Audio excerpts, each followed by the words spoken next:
Welcome back.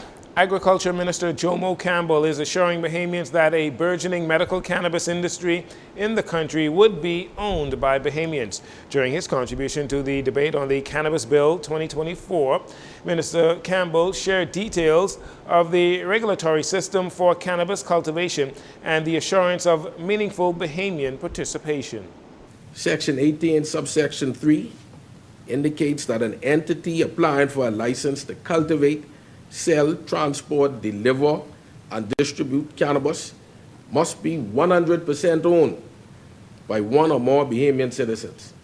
I know that was mentioned earlier by the member for Tall Pines, but it's important for us to pound that fact home, Mr. Deputy.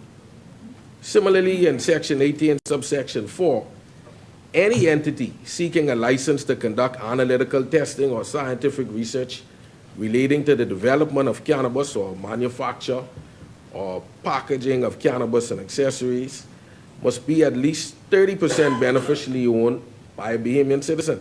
Throughout the debate, the opposition raised concerns with leader Michael Pintard challenging sections of the bill that allow cannabis manufacture and research to be 60% foreign owned. This government that talks a great deal about ownership should go out of its way, as we had intended to make sure that you do not have majority ownership of any element of this particular industry by foreign practitioners and operators.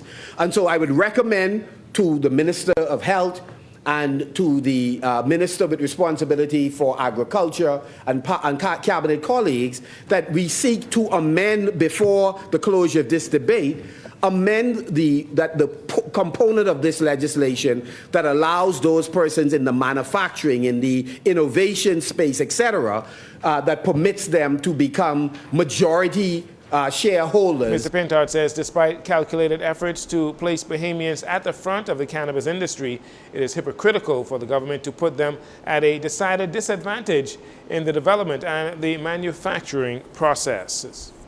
The Bahamas Striping Group of companies is set this Saturday to begin asphalt paving in Rock Sound, Eleuthera.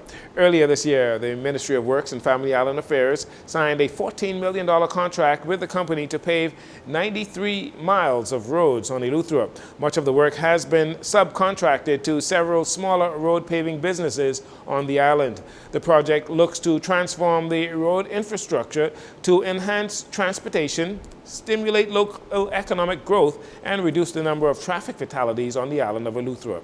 Residents are now happy to see that road paving is about to begin, and they are also happy to know that they'll have proper street lighting as well as cat eyes to line the sides of the streets to help them navigate. The Ministry of Works and Family Island Affairs, or the Minister of Works and Family Island Affairs, Clay Sweeting, he will be in attendance at the ceremony this weekend. And the government focused on increasing airlift to the Family Islands. They were pleased to announce that Flamingo Air has now opened regular scheduled flights to Central and South Eleuthera. The first two flights arrived at the Rock Sound Airport on Friday past, with daily flights on Mondays, Wednesdays, Fridays, and Sundays. Member of Parliament for Central and South Eleuthera, the Minister of Works, Family Island Affairs, Clay Sweeting, was on hand for the brief ceremony and was happy that the airline will result in full-time jobs for a number of people on Eleuthera, as well as some contractual opportunities. Established in 1996, Flamingo Air is ran by President Raymond Meadows and CEO Vince Colebrook. And that'll do it for your JCN Evening News. Once again, I'm Jarino Saunders. Thank you so much for joining us. This segment of the news has been brought to you by Sun Oil Limited.